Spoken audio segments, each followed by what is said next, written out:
UNAM. Fue becaria del Instituto de Investigaciones Filosóficas en los proyectos de actitudes proposicionales y ética práctica. Ha dedicado su vida profesional al mundo de los libros y lleva más de 30 años dedicada a la edición y la traducción. En 2016 desempolvó su formación filosófica para divulgar el feminismo y por ese camino ha regresado a la ética. Es articulista, conferencista y autora de los libros Las mujeres son seres humanos y Cuando lo trans no es transgresor, mentiras y peligros de la identidad de género, que es el tema del que se ocupa en este seminario. Muchas gracias, Laura, tienes la palabra. Muchas gracias, Asunción. Les agradezco mucho que me invitaran a conversar con ustedes esta mañana sobre mi libro Cuando lo trans no es transgresor, mentiras y peligros de la identidad de género, es el subtítulo. Como digo en la introducción, esa obra nace de una preocupación por los derechos de las mujeres y de la libertad de expresión, que en esta tercera década del siglo XXI atraviesan ambas un mal momento, tanto los derechos de las mujeres como la libertad de expresión. Por si hicieran falta ejemplos de que hay un activismo muy interesado en silenciar un debate que, en opinión de muchas como yo, es indispensable para la sociedad, mi libro, que originalmente publicaría Siglo XXI Editores y se presentaría en la FIL de Guadalajara el pasado noviembre, al final tuvo que salir en una edición de autora sufragada por mí. ¿Por qué? Porque unas personas en Twitter se dedicaron a robar a la FIL y a Siglo XXI para mostrar su inconformidad con que un libro mío, que por supuesto al no estar publicado en ese momento ninguno de ellos había leído, fuera presentado en una fiesta cultural que, por cierto, dice estar cimentada en la libertad de expresión y publicado por una editorial que, para más señas, fue fundada en respuesta a un acto de censura gubernamental. Pero, claro, la censura hoy en día es ejercida por otros actores a través de otros mecanismos que en 1965.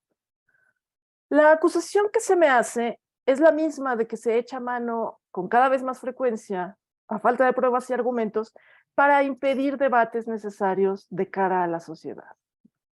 Alguien dice, ¿eso es discurso de odio? Y el público, las instituciones, los medios de comunicación dan por bueno ese dicho de manera prejuiciosa, sin pedir un solo botón de muestra. A mí me acusan de odiar y de negar su identidad a la gente que se hace llamar transgénero. En mi libro, como podrán confirmar algunos de ustedes que ya lo leyeron, no hay odio ni miedo irracional a un grupo de personas, ni se incita a la violencia contra nadie. Lo que sí hay es una crítica fundamentada con datos, análisis y argumentos a la ideología de la identidad de género y a las políticas públicas que de ella se derivan, así como a los modus operandi de quienes buscan imponer estas políticas y estas creencias en todos los ámbitos de la sociedad. La prohibición de pensar y de criticar y analizar ideas es algo nuevo para mí, que me formé en la UNAM y en sus salones, y con docentes cuya misión no era convencernos de nada, sino enseñarnos a pensar por nosotros mismos y llegar a nuestras propias conclusiones a través de la argumentación racional. Eran otros tiempos. Quisiera invitarlos a imaginar que un grupo de activistas pro vida, entre ellos algunos estudiantes de la UNAM, fueran a Ciudad Universitaria a protestar violentamente porque en uno de sus centros de investigación se hubiera mantenido un debate público sobre la moralidad del aborto. Imagínenlo. Los protestantes llaman asesinas a las filósofas participantes en el debate, piden que se borre para siempre el registro de ese encuentro y se baje de los canales de la universidad, de YouTube, exigen que se despida a la organizadora y al director del centro. A un mediador de rectoría le gritan amenazas como ¿a quién quieres que te mate para que entiendas que el aborto es asesinato? Lo golpean, lo tiran al suelo y él va a dar al hospital. Pero las autoridades universitarias callan ante esta barbaridad y los medios de comunicación no reportan esos actos de violencia e intolerancia.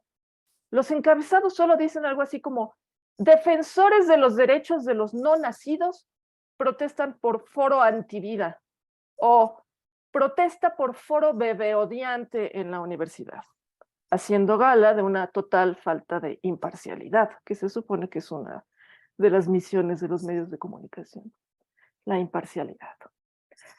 Adivino que en vista de esto, ustedes, si hubiera pasado algo así, en vista de ello, ustedes, independientemente de cuál fuera su postura personal frente a la moralidad del aborto, pensarían que algo anda muy mal.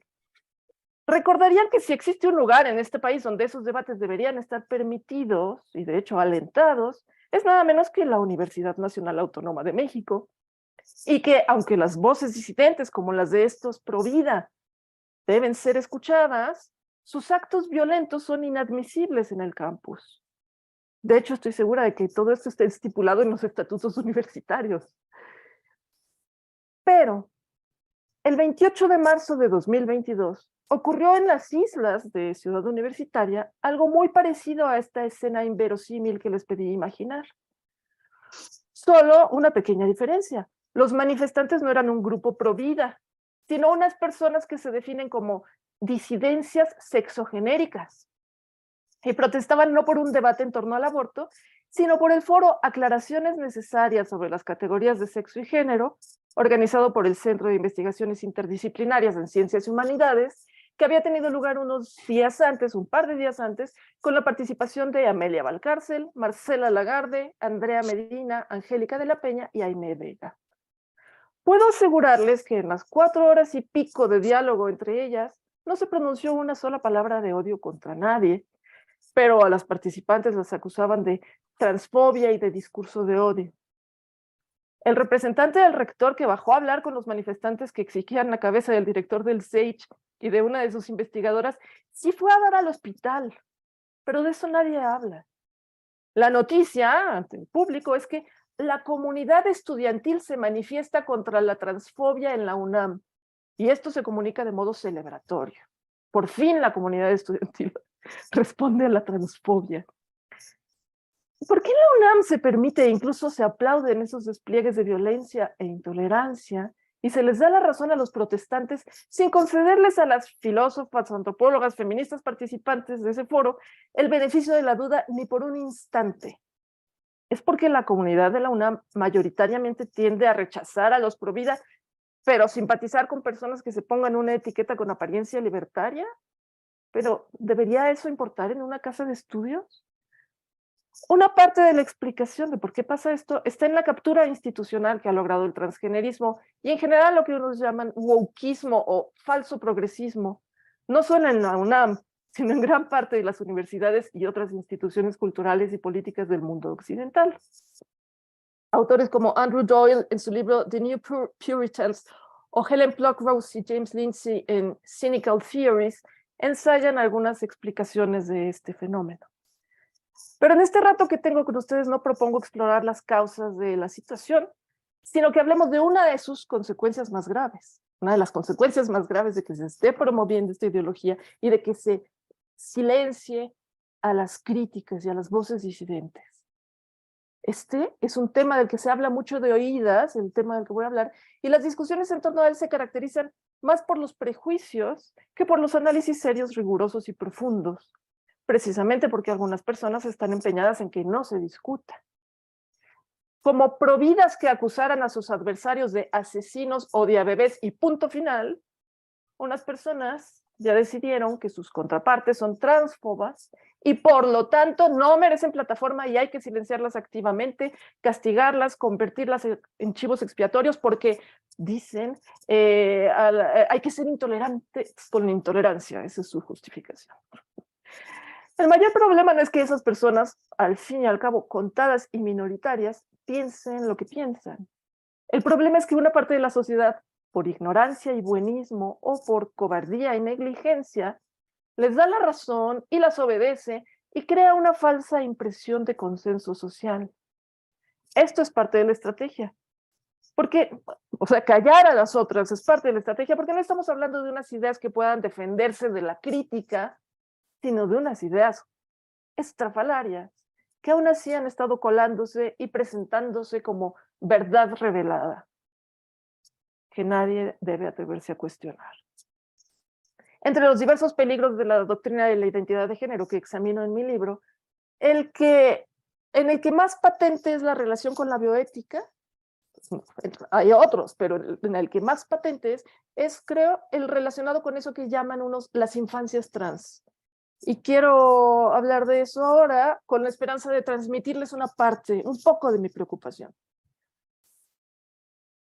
En lo que la clase médica, apoyada por la clase política supuestamente de izquierda, y sin que nadie consiga frenarla, o sea, quiero detenerme en lo que la clase médica está haciendo con estas niñas, niños y adolescentes.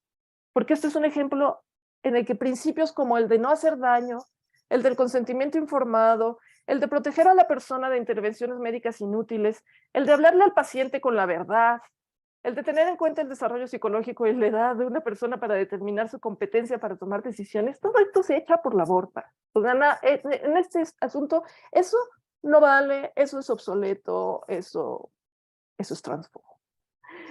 De entrada, el primer problema es que se inventa la enfermedad. O bien es una enfermedad, si le queremos decir así, creada en gran parte por el entorno social, no es algo que esté en la persona.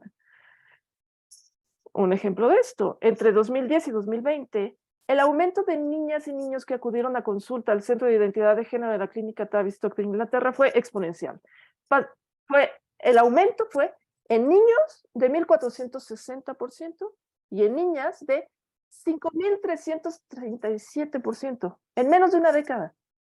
Esto no podía dejarse pasar así nomás, era un fenómeno que necesitaba una explicación. Una investigadora aventurada trató de encontrar una explicación, encontró una y la llamó disforia de género de inicio rápido, Lisa Littman se llama ella, y lo atribuyó a un contagio social. Por supuesto que ella es la más transfoba entre las transfobas, por tratar de buscar una explicación a este fenómeno, que a cualquier persona observadora tendría que llamarle la atención. Pero bueno, lo llamó disforia de género de inicio rápido, lo atribuyó a un contagio social. Yo soy escéptica incluso del diagnóstico de disforia de género. Sostengo que las infancias trans son un invento, pero no lo sostengo porque no crea que existen niñas, niños y adolescentes que desean ser del otro sexo, o niñas, niños y adolescentes que, influidos por las ideas que flotan en el ambiente, digan ser transgénero. No, o sea, reconozco que eso es verdad. Pero no creo, y tengo firmes razones para ello, que puedan nacerse en el cuerpo equivocado, que unos hombres puedan ser mujeres o unas mujeres puedan ser hombres, y más aún con el poder de su palabra y de sus creencias subjetivas. No creo que existan más de 3 sexos. Y esto alguno diría que no es nomás una creencia, es un hecho probado una y otra vez en la vida real. O sea, hay pruebas empíricas abundantes de que hay 2 sexos, ¿no? Cada persona en este mundo es prueba de que hay 2 sexos, porque así nos reproducimos. O sea, la reproducción de los seres humanos es sexual. Y tampoco creo que las personas tengamos una identidad de género.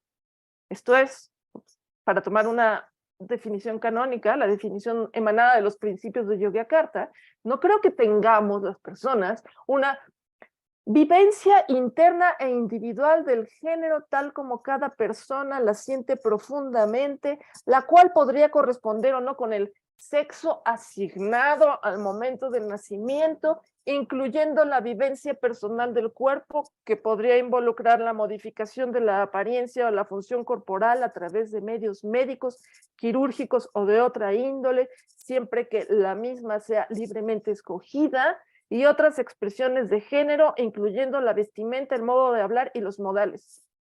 Esto que les acabo de decir, que en mi libro lo analizo con detenimiento, esto es la definición oficial de identidad de género. Una vivencia interna e individual del género, o sea, una definición circular, tal como cada persona la siente profundamente, o sea, una cosa subjetiva, no objetiva, no algo que todo el mundo puede observar. En fin. Pero bueno, para decirlo brevemente, como feminista que soy, no creo que los roles sexistas, que son lo que las feministas se han referido con la palabra género, uso que también cuestiono, pero no entraré en eso, lo cuestiono en el libro y dedico un capítulo a eso. Pero bueno, como feminista no creo que los roles sexistas sean innatos y formen parte indisoluble de nuestra personalidad y además sean el núcleo de nuestra identidad. No lo creo. Y como feminista, me preocupa mucho la actual instrumentalización política de niñas y niños para la causa transgenerista y para lo que, y me preocupa también lo que en nombre de un conjunto de ideas anticientíficas se les está haciendo a niñas y niños que desobedecen los roles sexistas culturalmente impuestos en nombre de la doctrina y en nombre de la doctrina según la cual las personas tenemos una identidad de género que a veces puede no corresponder con nuestro sexo, desajuste que puede provocar malestar psicológico y para aliviar ese malestar es posible que se necesite modificar el cuerpo. Esto es lo que dicen. Pero aceptar que hay niñas y niños trans es dar por buenas una serie de creencias en las que late un profundo sexismo y avalar una forma de maltrato infantil y rechazo a la homosexualidad. Esa es la verdad. Numerosos estudios e historias de vida demuestran que la mayoría de las niñas y niños que creen ser trans crecen para ser lesbianas y gays perfectamente sanos y felices si los dejan en paz, en lugar de pretender corregirlos cambiándoles el nombre y vendiéndoles la mentira, porque es una mentira, de que pueden hacer una transición al otro sexo. Es una mentira, el sexo no cambia, el sexo está en todas y cada una de nuestras células, no cambia, cambian a lo mucho la apariencia de los órganos, de los caracteres sexuales secundarios, pero el sexo no. La doctrina de la identidad de género dice cuestionar y querer acabar con los roles y estereotipos sexistas que se infunden mediante la socialización, pero al mismo tiempo postula que los menores que repelen esos estereotipos son una categoría especial de personas que nacieron con una identidad de género que no empata con su sexo. Es decir, estos menores son o sea, los roles sexistas de la identidad de género son un constructo social y un rasgo innato a la vez. Pero les advierto, esta no es la única contradicción de esa ideología falsamente progresista. Postular la existencia de las infancias trans instrumentaliza a la niñez para la causa transgenerista y lejos de celebrar la diferencia, contribuye a acabar con ella. Heterosexualizan a niñas y niños que podrían en el futuro, en la edad adulta, ser lesbianas y homosexuales. Les cuento que cuando escribí mi libro tuve que argumentar cómo la llamada Ley de Infancias Trans de la Ciudad de México, a pesar de que sus promotores aseguraban que con ella no se buscaba someter a niñas y niños a bloqueadores de la pubertad y a la extirpación de órganos sanos, en realidad llevaba a los menores por ese camino en el que es difícil dar marcha atrás. Todos los objetivos transgeneristas forman parte de un mismo engranaje, dije entonces. La falsificación de las actas de nacimiento para que reflejen la identidad de género de las infancias trans no es inocua. Además de ser fundamental para oficializar una mentira dañina que dista de estar moralmente justificada, esa falsificación tiene el propósito de facilitar los tratamientos hormonales a menores de edad, aunque no lo digan los lineamientos ni se ponga como condición para considerar a una niña, niño o a un niño, niña que pasen por los tratamientos hormonales. No se pone como condición. Pero no es ninguna casualidad que la Unidad de Salud Integral para Personas Trans haya sido inaugurada por Claudia Sheinbaum el 1 de octubre de 2021, a escaso un mes y 4 días de haber emitido ella misma las directrices para la rectificación, le dicen rectificación, de las actas de niñas y niños mayores de 12 años en la Ciudad de México. En menos de una semana, la clínica recibió a 20 personas que buscan iniciar su tratamiento hormonal en busca de su cambio de género, decía un diario, de las cuales 2 son menores de edad. Con datos más recientes, sabemos, datos dados por el propio gobierno, hoy sabemos que el 26% de los servicios de esa clínica han sido para gente de entre 10 y 17 años. Sin embargo, activistas de redes sociales y funcionarios como Jaime Morales Beltrán, que es director general de Diversidad Sexual y Derechos Humanos en la Ciudad de México, siguen diciendo que eso no pasa, que a los menores no los hormonan ni los operan en ninguna parte del mundo. A pesar de estos datos, el propio gobierno se atreve a decir estas mentiras. Y a pesar de la infinidad de cuentas de TikTok de mujeres adolescentes que muestran ahí en pequeños videos las cicatrices de sus innecesarias dobles mastectomías, como si fueran insignias de honor. Hace unos días, la diputada local panista, América Rangel, presentó una iniciativa para prohibir esa clase de intervenciones. Y el activismo de la identidad de género está muy molesto con la iniciativa, porque ese activismo quiere que muchas niñas y niños sanos cada vez más pasen por el bisturí y que ellos mismos decidan el tratamiento para su falsa enfermedad. Otra contradicción del activismo de la identidad de género es que supuestamente buscan despatologizar la antes llamada transexualidad. Pero una de sus principales luchas es el acceso libre y gratuito a tratamientos médicos que convierten a la persona en un paciente de por vida. Remedios que son peores que la supuesta enfermedad. Incluso a menores de edad. Quieren que a menores de edad les den estos tratamientos gratuitamente.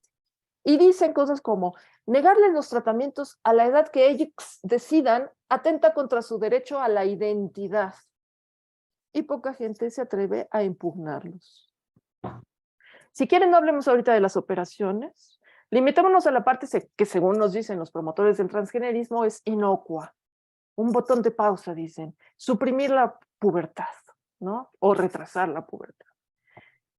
Entre las consecuencias de la administración de los agonistas de la hormona liberadora de gonadotropina, popularmente llamados bloqueadores de la pubertad, entre sus consecuencias serias e irreversibles están una disminución de la densidad ósea, por lo tanto un aumento en el riesgo de osteoporosis y fracturas, y diversas afectaciones a la tiroides, el cerebro, los genitales, el sistema reproductor, el aparato digestivo, el tracto urinario, los músculos, los ojos y el sistema inmune.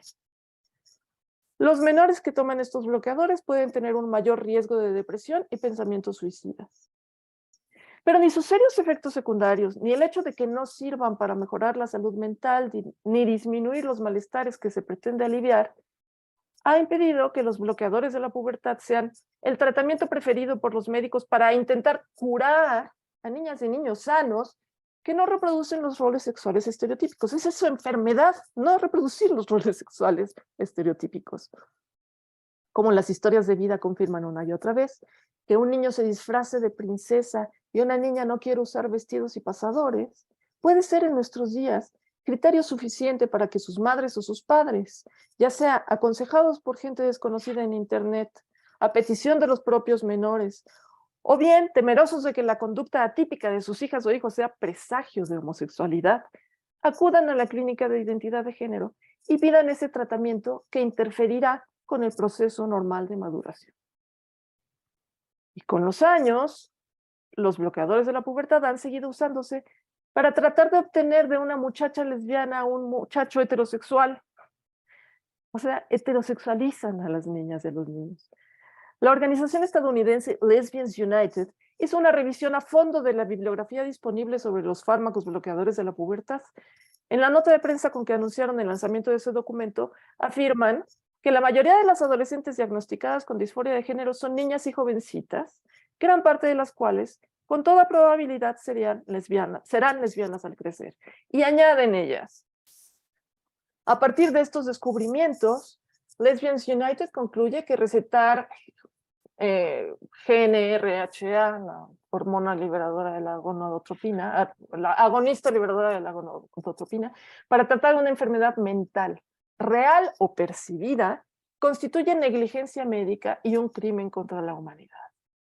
Que el consentimiento parental a la supresión de la pubertad para tratar una enfermedad mental real o percibida cae en la categoría de abuso infantil. Que la práctica generalizada de administrar GnRHA a adolescentes que han recibido un diagnóstico de disforia de género es homofóbica, sexista y concretamente antilésbica, y que la práctica generalizada de diagnosticar a pacientes con disforia de género con el propósito de recetar o inducir la prescripción de GnRHA también lo es. Los establishments médico, farmacéutico y psicológico de Estados Unidos están activamente sometiendo a niñas, niños y adolescentes a los horribles efectos de los GnRHA y deliberadamente haciendo caso omiso de los abrumadores elementos de prueba que desaconsejan usar estos fármacos para tratar cualquier afección que no conlleve un riesgo de muerte. Lesbians United considera que esta práctica es una forma de tortura y abuso y debe ponerse en un alto. Todo profesional de la medicina que haya participado en esto debe rendir cuentas financiera, profesional y socialmente y ser enjuiciado con todo el rigor de la ley. Esto dice esta agrupación de lesbianas. Pero mientras llega ese día en el que la gente que ha participado en esto rinda cuentas, inventar enfermedades y curas milagrosas sigue siendo un gran negocio. Por eso se busca ocultar los riesgos y los efectos dañinos de la supuesta cura y se recurre a todo tipo de prácticas engañosas, como hacer falsas promesas a los menores de edad e infundirles miedo a madres y padres con la mentira de que si no se inicia el tratamiento hay un alto riesgo de que el menor se suicide. Dicen Allen Buchanan y Dan Brook en su libro Deciding for Others que lo que los menores al participar en la toma de decisiones sobre tratamientos médicos deben entender no son los datos técnicos del tratamiento, sino el impacto que cada alternativa de tratamiento tendrá sobre sus vidas. En el caso de los supuestos tratamientos para esa supuesta enfermedad, que es el malestar social y psicológico que llaman ser transgénero, a los niños no solo no les dicen las consecuencias, no les explican todo esto que los acabo de leer en la cita de Lesbians United, de estas consecuencias serias en su vida y en su salud. De entrada les dicen que el único tratamiento posible para ese malestar suyo que unos consideran enfermedad es la terapia afirmativa, que consiste básicamente en darles por su lado y dejar que ellos mismos se diagnostiquen.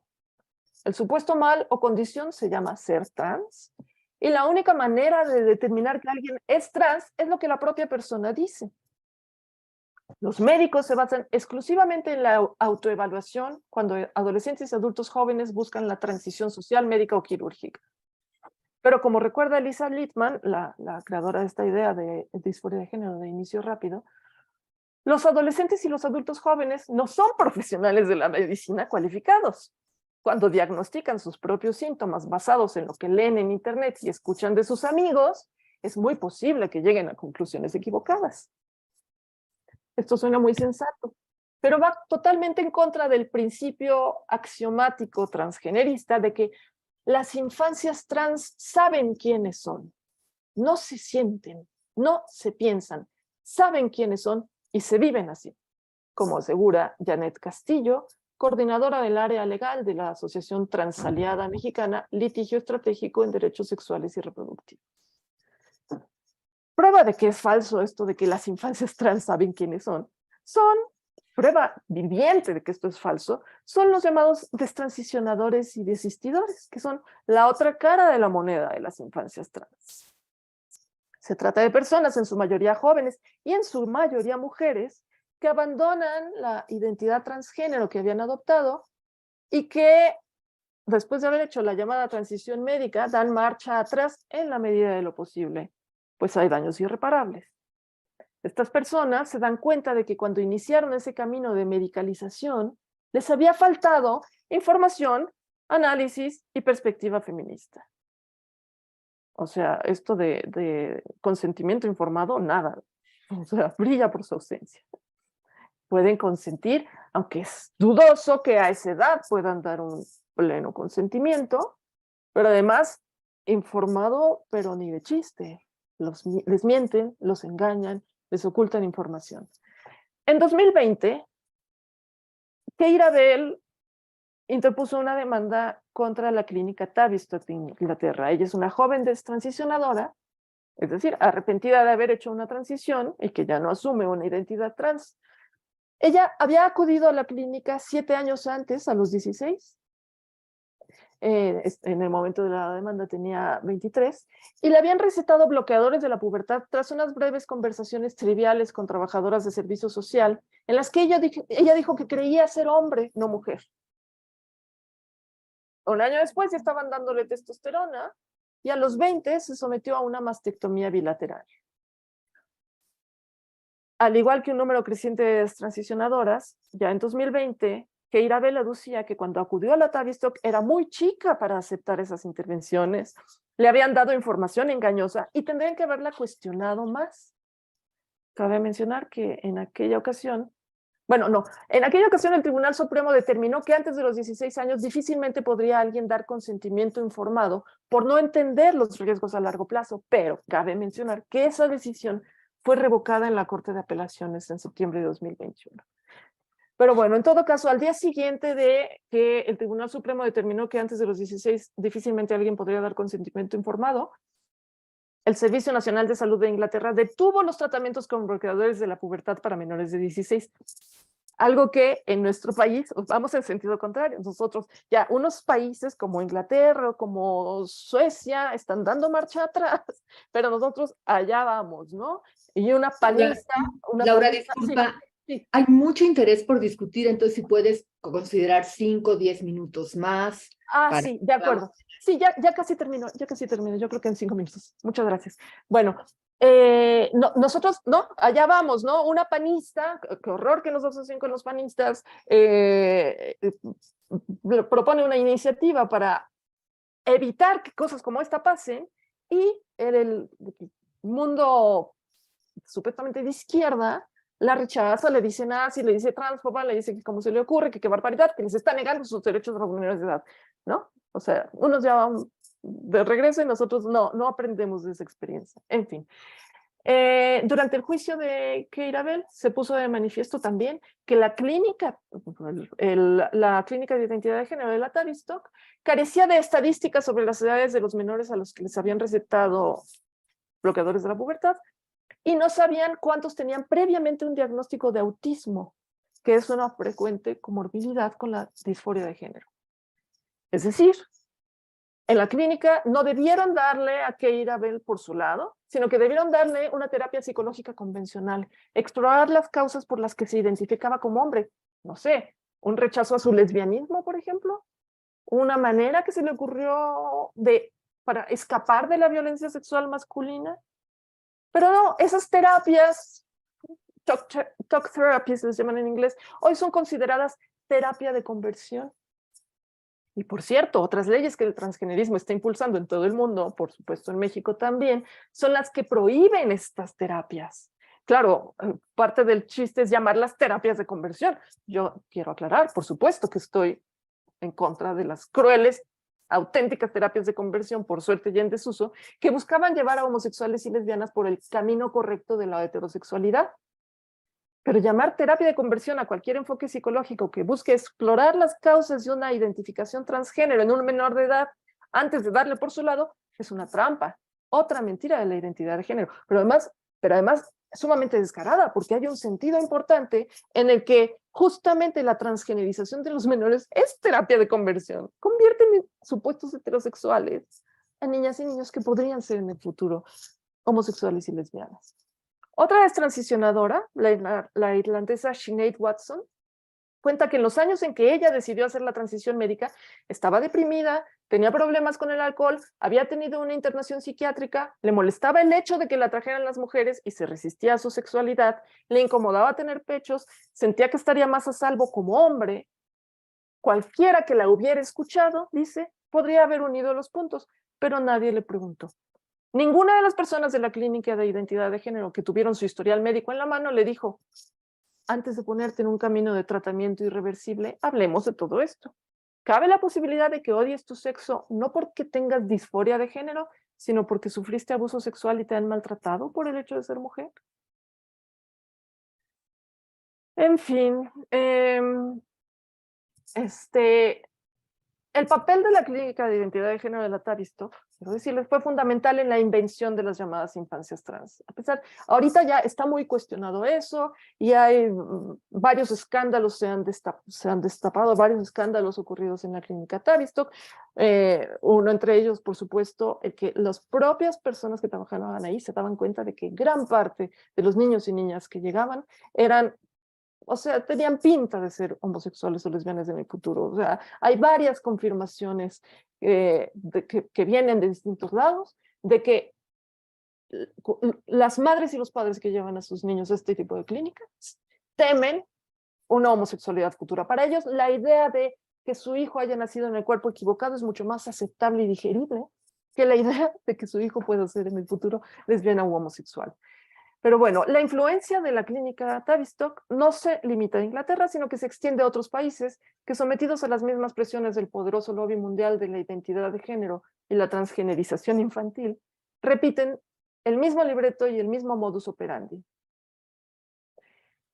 Como les mencioné, en este momento está sobre el tapete una iniciativa de ley panista para prohibir, bloquearles la pubertad y extirparles a los menores de edad órganos sanos, pero gente considerada de izquierda va en contra. Es decir, están defendiendo estos atentados contra los principios más básicos de la ética médica. Y la justificación siempre es, oh, discurso de odio, oh, intolerancia. ¿Quiénes son los intolerantes? Miquel Missé, mujer española que se considera transgénero y a quien otros llamarían hombre trans, y se referían a ella con pronombres masculinos, yo no.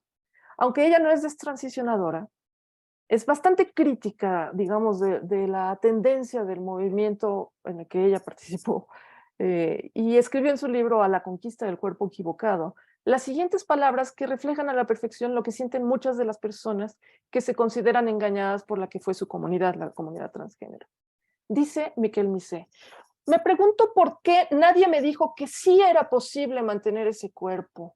¿Por qué nadie me dijo que una sexualidad era posible en ese cuerpo? Por supuesto, Miquel Missé hizo una transición completa, también pasó por el bisturí.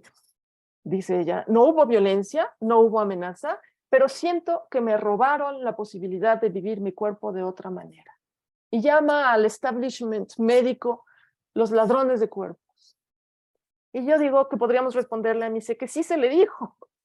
Las feministas, para empezar, llevan años y años diciéndolo por todos los medios posibles. La principal autora, la autora que hizo la primera crítica a esto que estaba pasando y lo vio venir desde hace mucho tiempo, escribió en 1979 un libro que se llamaba El Imperio Transexual, con lo que se refería justamente al establishment médico, el imperio transexual, el establishment médico que llevó a Miquel Missé, a Keira Bell, a Sinead, esta chica irlandesa a la que también cité, por ese camino, Sinead Watson, por ese camino de la transición. A eso llamaba Janice Raymond, que es un hombre, filósofa estadounidense, a eso llamaba en 1979 Janice Raymond el imperio transexual. Pero bueno, el hecho de que Miquel Missé no haya leído a Janice Raymond u oído voces de otras filósofas y feministas españolas que llevan años diciendo por todos los medios posibles que sí, estas personas tienen posibilidad de vivir su cuerpo de otra manera, el hecho de que no haya leído o oído sus voces es señal de lo efectivo que resulta para la propaganda de la identidad de género callar, amenazar, amedrentar, tergiversar y satanizar a quienes la critican, a quienes se le oponen. Consiguen ellos su propósito de que la gente no acceda a su postura, a la postura feminista de primera mano.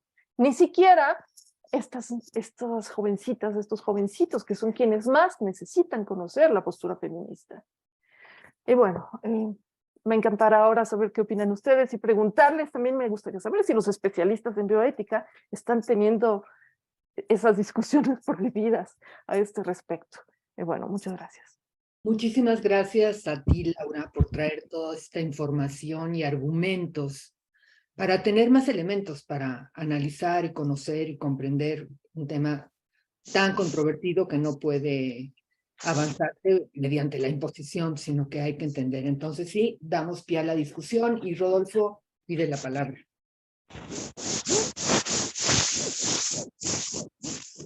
Sí, Laura, ¿me escuchan? Sí, sí, Rodolfo. Sí. Laura, me da mucho gusto verte en este momento en el Colegio de Bioética.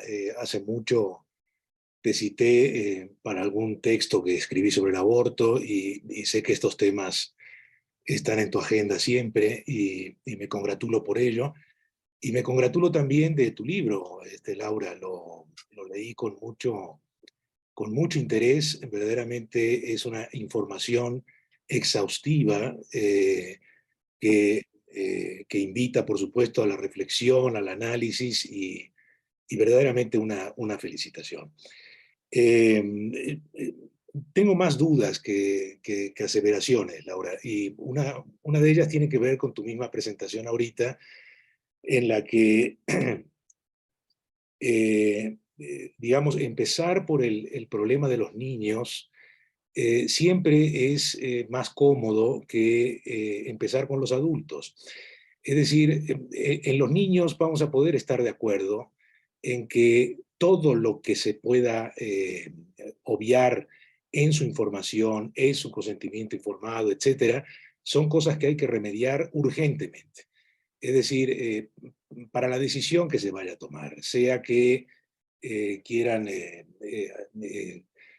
hacer una transición o no, me parece que esas son condiciones necesarísimas para cualquier consentimiento informado. Y yo te diría que desde un punto de vista liberal, palomeo totalmente lo que has estado diciendo. Pero coloquémonos en el plano de los adultos, en donde cualquier injerencia en términos de eh, que pudiéramos tener justificada con respecto a los niños, en los adultos es un poco más delicado, porque estaríamos ahí en el terreno muy difícil del paternalismo injustificado o justificado.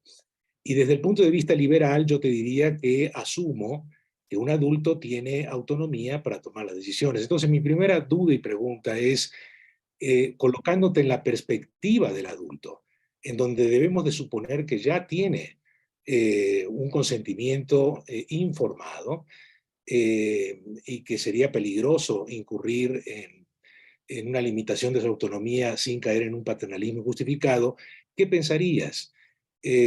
¿Habría que abrir las puertas o no? Yo en principio te diría que sí. Y mi segunda duda es algo que tú en el libro señalas muy bien con respecto a ese esencialismo en el que te quieren encajonar, pensando de que hay como una especie de sexismo o un materialismo sexual o una especie de están dados ya los sexos definitivamente y por lo tanto es inamovible y por lo tanto tú señalas que esto es un tipo de esencialismo materialista y al mismo tiempo, para poder decir eso, pues simplemente la identidad de género es una ficción, es una idealización, es una utopía, es un constructo cultural que no tiene mayor relevancia, etcétera. A mí me parece que el lenguaje en el que se está, digamos, construyendo el libro es un lenguaje muy dicotómico. Es algo así como regresar de nuevo a la oposición sexo-cultura o naturaleza-cultura, sexo-identidad de género, pero como dos mundos totalmente ajenos en donde no pueden convivir. O se es sexista totalmente o se acepta una identidad de género negando la cuestión sexual. A mí me parece que si algo hemos hecho a lo largo de muchos años es romper esas dicotomías y pensar que sí puede haber una influencia mutua entre sexo e identidad de género. No veo por qué no. Y en todo caso es un lenguaje ya bastante convencional.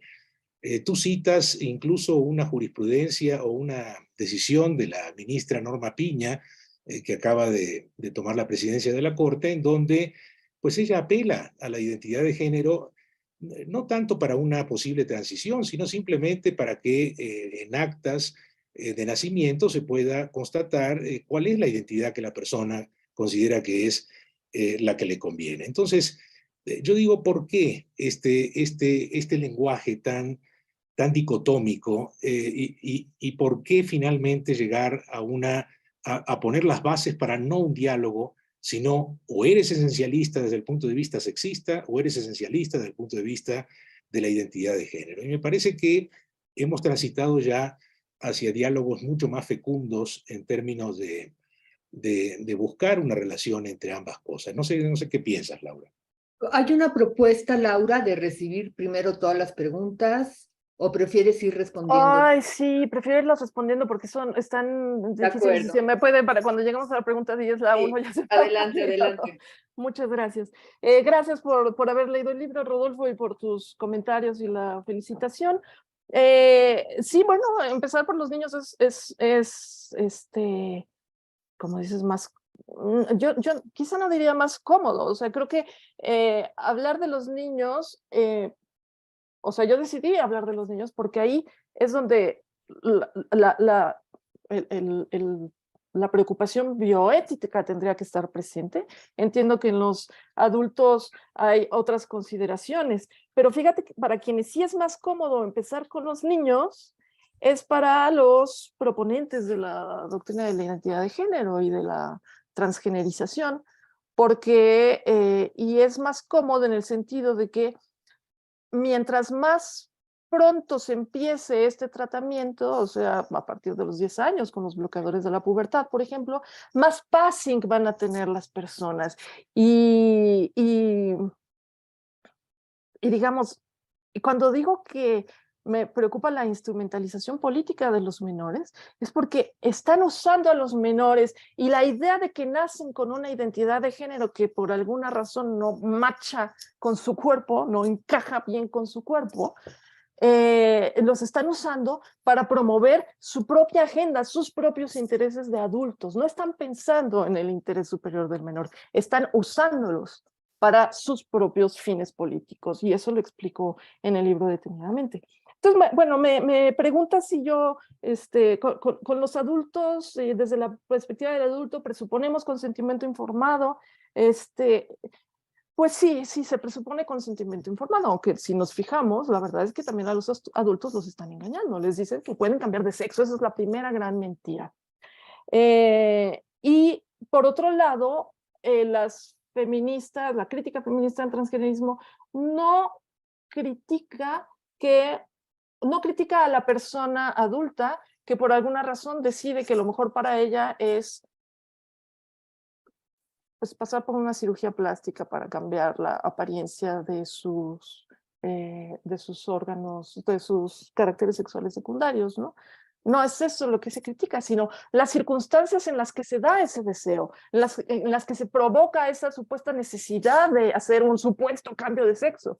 O sea, lo de consentimiento informado, aunque sí, eso se presupone en los adultos, yo pongo en duda que genuinamente se ha informado ese consentimiento, pero es no nada más un consentimiento, digo, es una solicitud, no están consintiendo un tratamiento, están pidiendo un tratamiento, y esto también lo analizo con mucho detenimiento en el libro, como recordarás, en el capítulo 3, teorías sobre lo trans, explico cómo nació la idea de lo trans, ¿no? Empezó siendo una manera de explicar eso que a algunas personas les parecía algo rarísimo de entender, que era que algunas mujeres no fueran lo suficientemente femeninas y algunos hombres no fueran lo suficientemente masculinos.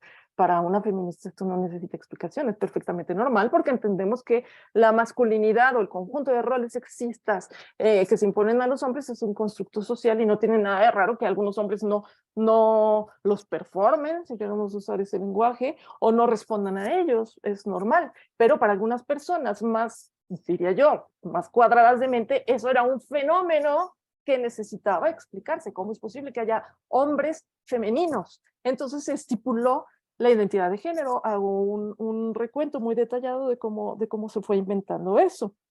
Me dices también que esto del esencialismo y que uso un lenguaje dicotómico. Yo uso el lenguaje de las discusiones actuales.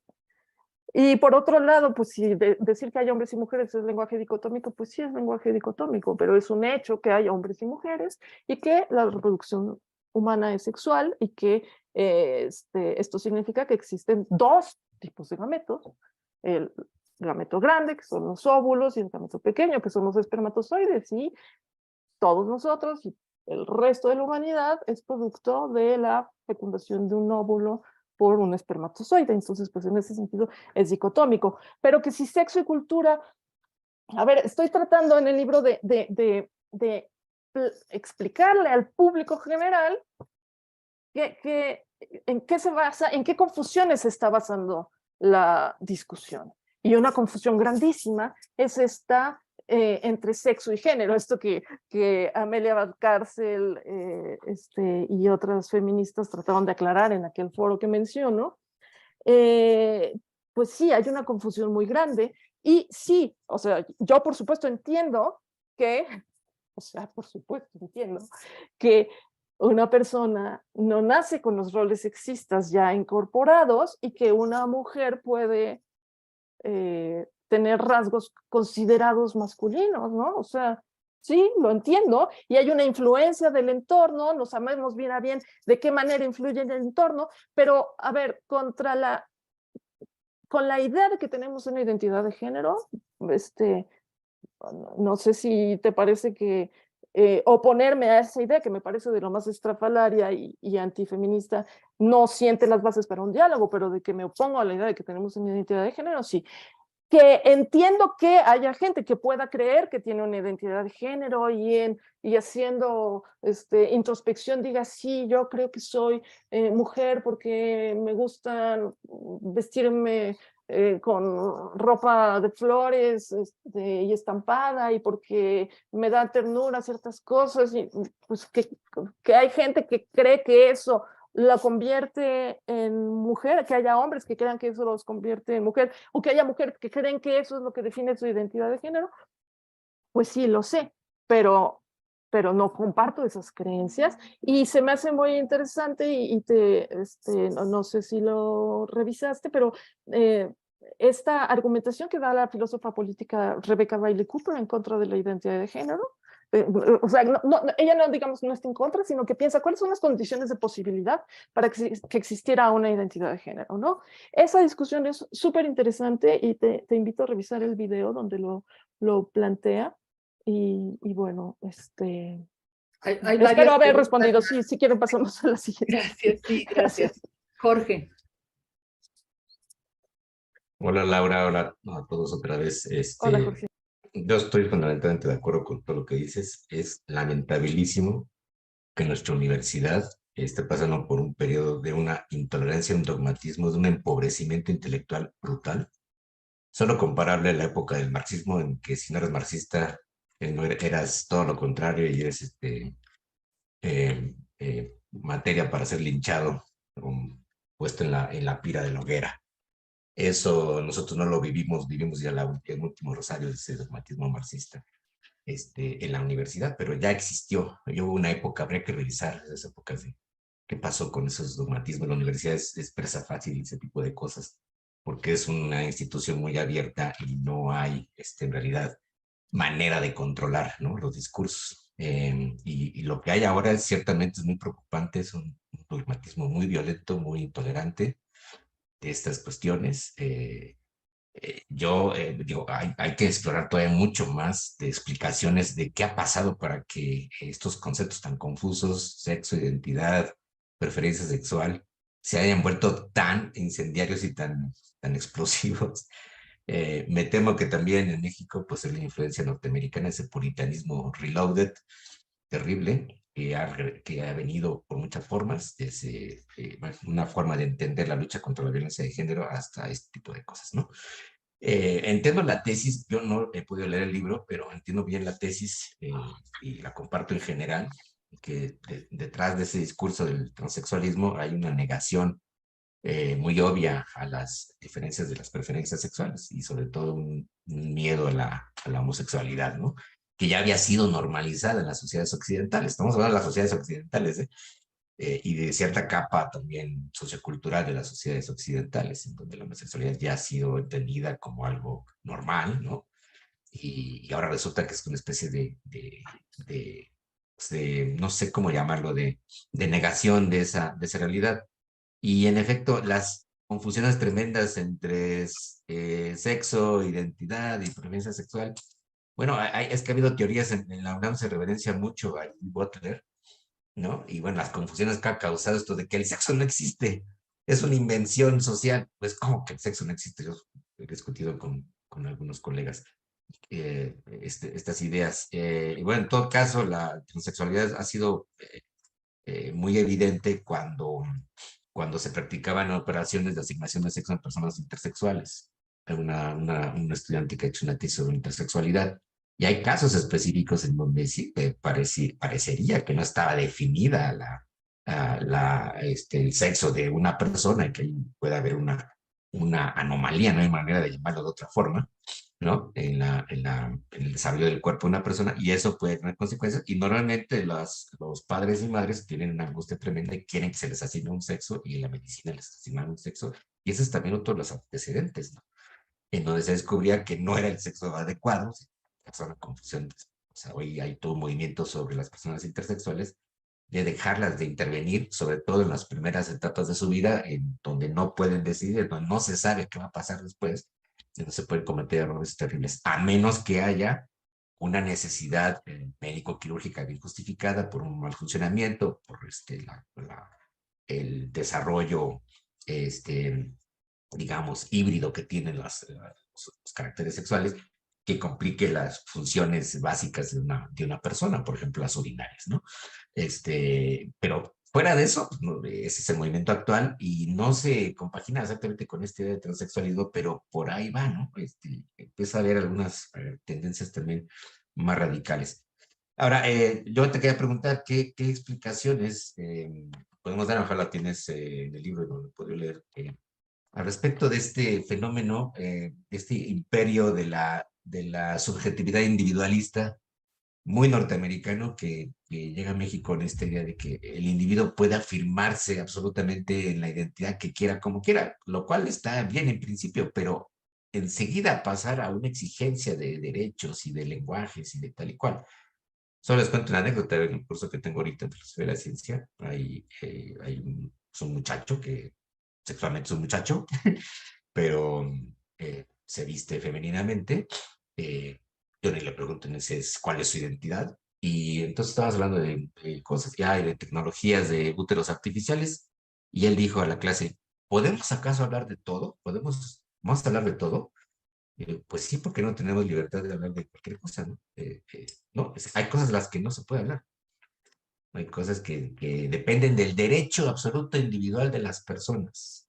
Y no podemos cuestionar el derecho de identidad de las personas y qué quieren hacer con su vida y con sus cuerpos, ¿no? Evidentemente, digo, no estamos hablando de ninguna persona, estamos hablando de ejemplos, de tecnologías y de tal y cual. Pero quiero señalar la idea que tienen algunas personas ahora, que no se puede hablar de que no se debe hablar ya de ciertas cosas, y eso simplemente se llama dogmatismo. Estamos en una época muy oscura y muy difícil por estas confusiones conceptuales que provienen de personas teóricas, que a partir de errores conceptuales se han vuelto popularísimos y que han generado un montón de discusiones absurdas. Gracias. Gracias a ti, Jorge, por tus comentarios. Me da gusto saber que estás de acuerdo conmigo en tantos puntos. A mí también me preocupa y me entristece ver eso que calificas de empobrecimiento intelectual en la UNAM, a la que tanto cariño le tengo. En el libro comento cómo el movimiento por los derechos de la gente mal llamada intersexual, porque tampoco es que sean un tercer sexo, el enojo que hay en estos activistas, que justamente su principal lucha es terminar con esas operaciones que se hacían en niños recién nacidos solo para ajustar la apariencia de sus órganos sexuales a algo más claramente o más parecido a como tendría que ser un órgano sexual masculino o un órgano sexual femenino, y a ellos, de hecho, este lenguaje de sexo asignado al nacer viene de ese mundo, viene de esos problemas, y algunos de ellos dicen, ese es un lenguaje que necesitábamos para explicar la experiencia que teníamos. No a todo mundo le asignan un sexo al nacer.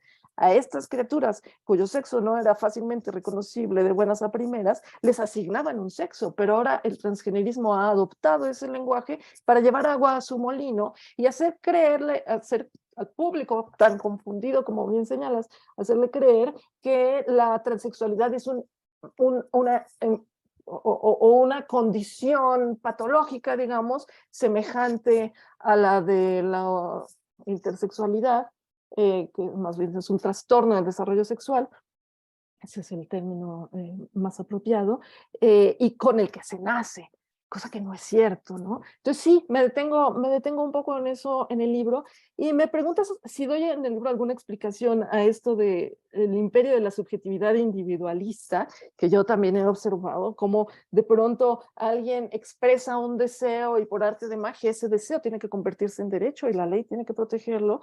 No doy una explicación, coincido en que sería bien interesante buscarla y discutirla, pero sí veo muchas de sus manifestaciones, no solo en el tema del transgenerismo, sino también en otros temas feministas que me preocupan y que, bueno, aquí no abordaré el día de hoy, pero sí, yo también lo veo y por supuesto lo heredamos de los estadounidenses y pues tendríamos que estarlo criticando y señalando, sí, completamente de acuerdo contigo.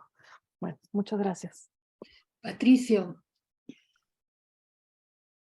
Yo nada más quiero comentar desde el punto de vista como miembro del gremio médico, que me parece una exageración atacar a todo el gremio como que está participando de algo que sin lugar a dudas está pasando, pero que desde mi punto de vista viene de una visión deformada de lo que es la actividad médica en la actualidad.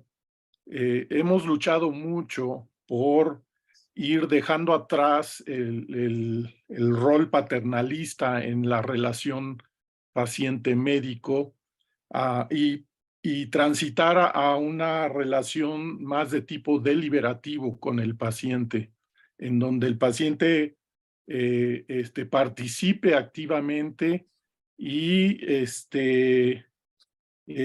no es de que se haga lo que el paciente quiere, sino que el paciente entienda lo que se va a hacer con él o lo que se necesita hacer con él o con ella. Y sin duda esta relación deliberativa que es el paradigma actual de lo que debe de ser en el ámbito médico, tiene un aspecto deformado en un tipo de relación que deriva mucho de la relación mercantilista que se da en muchas instancias. Y es una relación de tipo complaciente, de complacer a lo que quiere el sujeto humano que está enfrente en esa relación con el médico o la médica. Y esto se da mucho en la cirugía estética, por ejemplo, y el tema que la doctora Lecuona presenta, pues probablemente es algo que pudiera caer en eso, ¿sí? Y hay muchísimos otros ejemplos más. La desesperación de ciertos pacientes con enfermedades crónico-degenerativas que no encuentran solución adecuada, muchas veces los lleva a entrar en este tipo de relaciones complacientes, deformadas, sobre todo de índole mercantilista, en donde se utilizan medicamentos y aditamentos, por decirlo así, y un ejemplo claro es el uso de células troncales o células madre para resolver una gran cantidad de problemas que muchas veces no tienen indicación. Y de ahí brinco a que en una relación de ese tipo, deformada, de tipo complaciente, es difícil hablar de consentimiento informado como tal, porque el aspecto de la voluntariedad y de la toma de decisión de los pacientes está influido por un sesgo tan importante, y creo que algo mencionó la doctora Lecuona al respecto. La gente quiere algo y lo quiere de manera tan intensa que se genera en un sesgo importante que le impide tomar una decisión netamente voluntaria y por ende cumplir con el concepto de lo que conocemos como el proceso de consentimiento informado, que el consentimiento informado no es la firma de un documento. La firma del documento es la mera documentación de que se dio un proceso muy largo que debe de existir. Y a mí me lleva a recordar mis inicios en la medicina, en la institución que me formó, en donde ahí aprendí a diferenciar lo que es sexo y género, con pacientes que presentaban un sexo cromosómico de un tipo, pero que tenían caracteres sexuales secundarios diferentes a ese sexo cromosómico, a esa composición de XY o XX, incluso con composiciones aberrantes que se dan en la naturaleza de manera natural y que muchas veces requieren de resolución porque se enteran y hay casos documentados de pacientes que llegan a una etapa adulta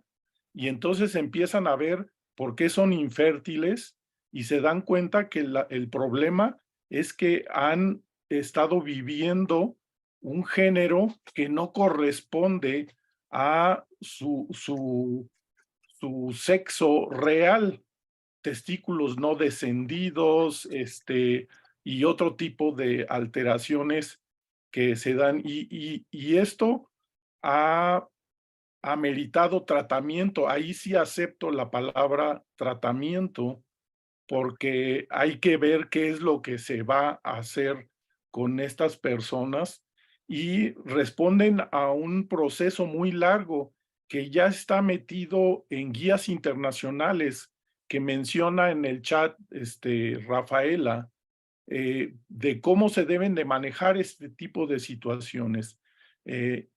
Y claro está que ahora se allega de otro tipo de pacientes en donde a lo mejor ya no hay alteraciones anatómicas, alteraciones hormonales o alteraciones cromosómicas que hay que lidiar con ellos, sino meramente decisiones propias sobre cómo quieren ser vistos Oye, Pat, en ¿te la parece que sociedad. ya comente esto para que haya lugar a 2 preguntas más? Sí, solo nomás quería mencionar que existe el concepto de identidad de género, de expresión de género y de orientación sexual, que son cosas distintas que se están reconociendo en la actualidad y que hay que atender, porque además se han iniciado derechos internacionalmente reconocidos que tenemos muchas veces que atender o reconocer que existen. Pues, gracias. Sí, muchas gracias, doctor. Pues, si algo en mi plática hizo pensar que ataco a todo el gremio médico, pues es error mío, para nada es esa la intención. Yo sé que no todos los médicos, como bien dice en el chat Raimundo Canales, sé que no todos están de acuerdo con, dice, el articular tratamientos complejos y menos quirúrgicos a niños y niñas en este ámbito. Sí, mayoritariamente no, pero estamos en un clima de censura intelectual y de prohibición de tener algunas discusiones, como lo narré al principio, pues que seguramente los desalienta de tomar postura, y algunos que lo han hecho, pues los castigan, son víctimas de esta cultura de la cancelación, etcétera, etcétera.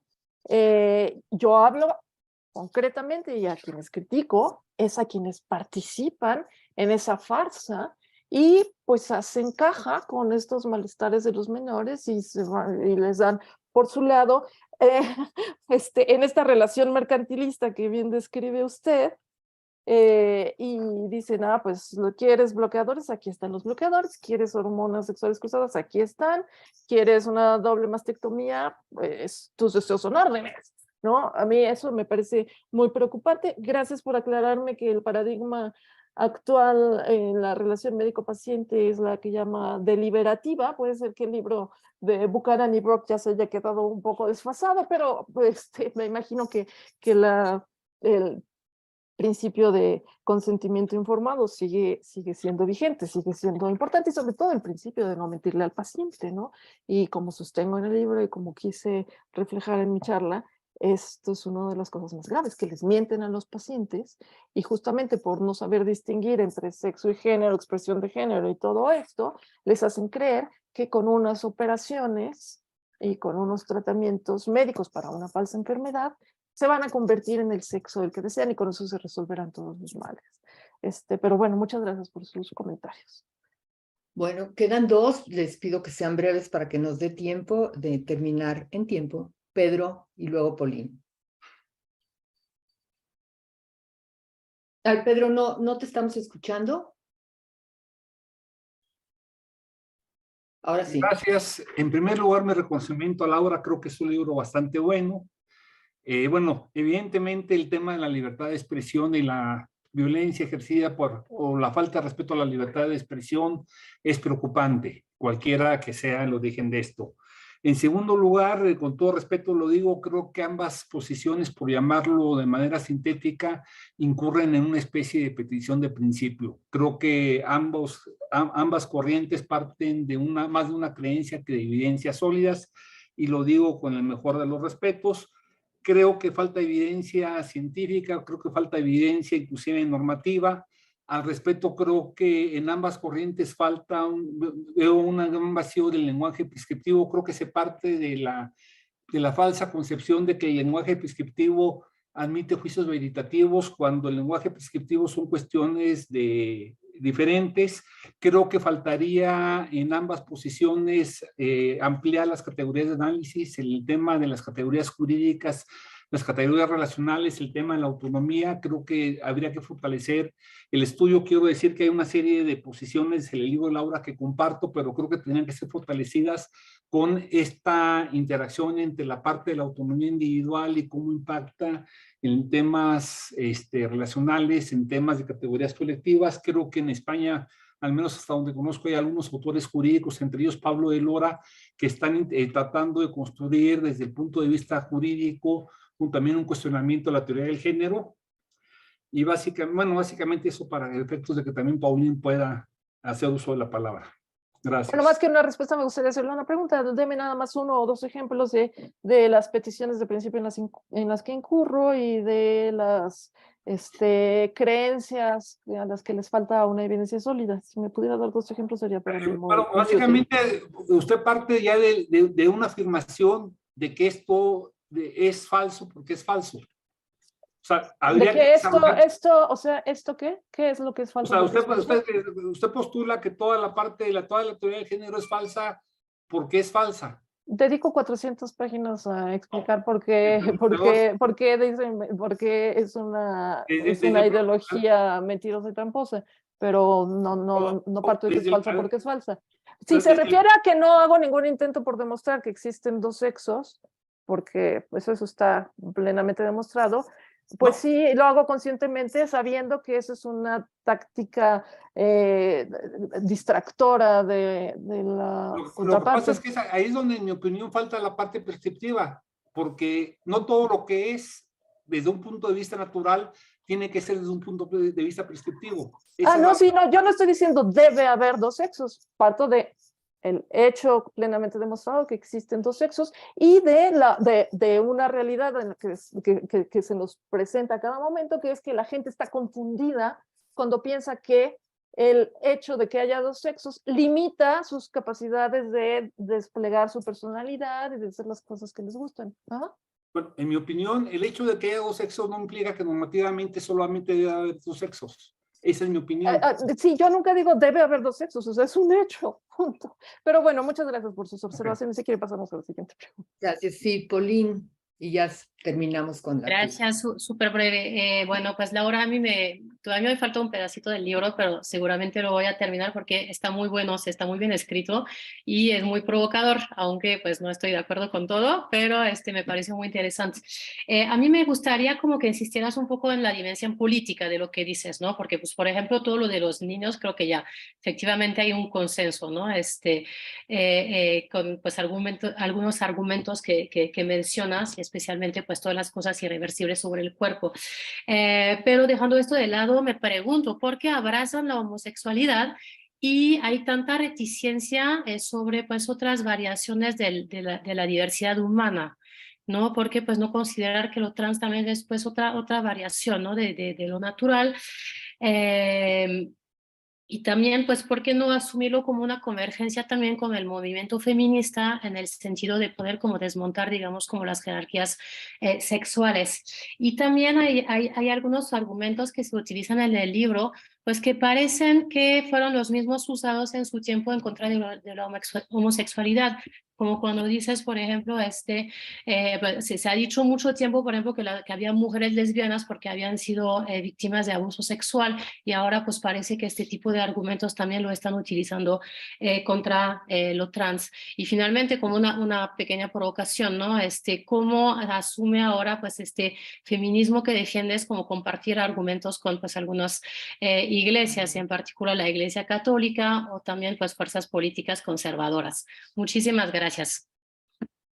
Sí, gracias, Pauline. Bueno, la dimensión política la dejé un poco de lado ahora para concentrarme en la dimensión bioética, digamos, pero como dije al principio, una de mis mayores preocupaciones son los derechos de las mujeres y de las niñas que están siendo vulnerados por esta ideología. Y explico uno por uno cuáles son.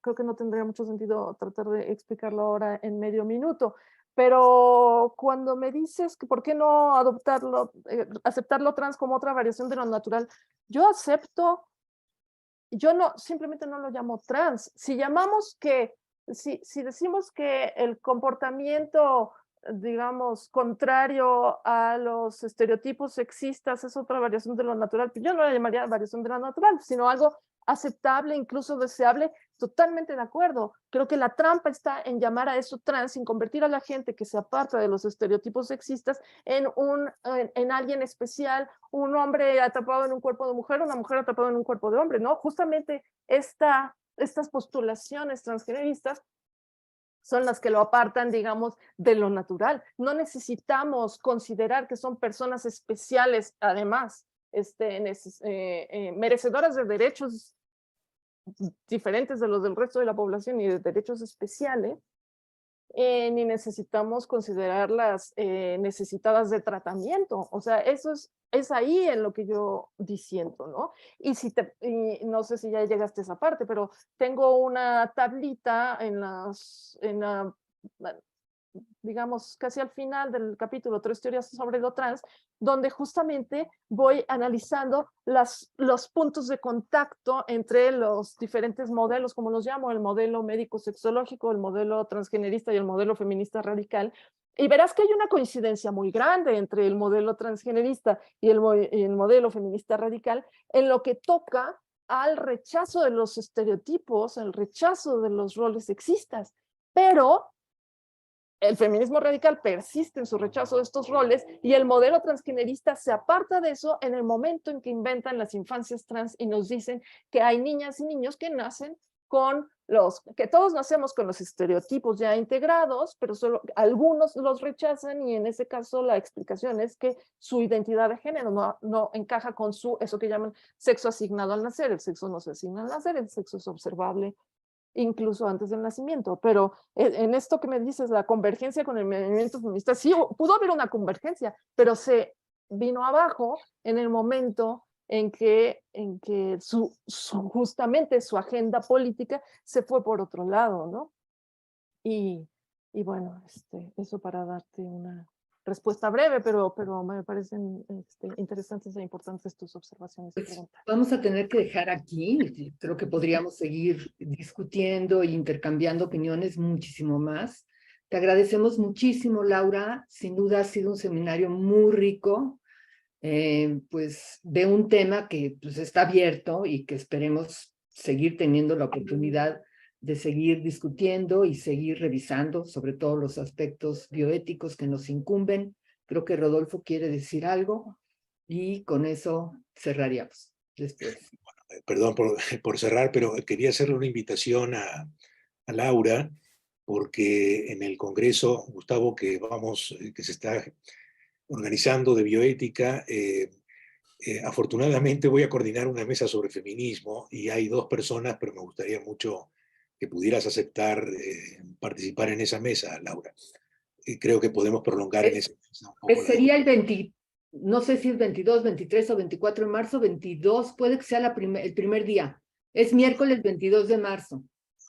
Sí, me corriges, Gustavo, pero creo que sí, ¿verdad? Creo que es en la tarde, ¿no, Gustavo? Me parece. Sí.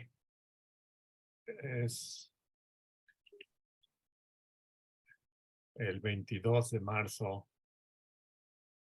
Yo encantada, ya vi en la agenda que lo tengo libre. Sí, muchas gracias por la invitación. Creo que es en la tarde, ¿no? Pues gracias por aceptar también. Gracias. No, encantada. Gracias a usted. Bueno. Gracias por esta oportunidad. Tomé foto ahorita de los comentarios en el chat que no pude leer con detenimiento, pero pues les agradezco mucho sus comentarios y su disposición a la escucha.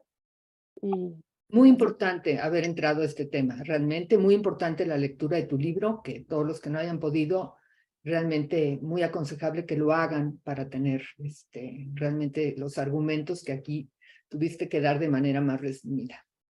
Pues gracias a todos y estamos viéndonos. Que estén muy bien. Gracias. Muchas gracias. Muchas gracias, Laura. Hasta luego. Chao. Todo, buena semana. Bye. Gracias, Patricia. Gracias. Chao, chao. Gracias, felicidades. Gracias, hasta Gracias, luego, gracias. Laura. Chao, Hasta chao, luego a todos.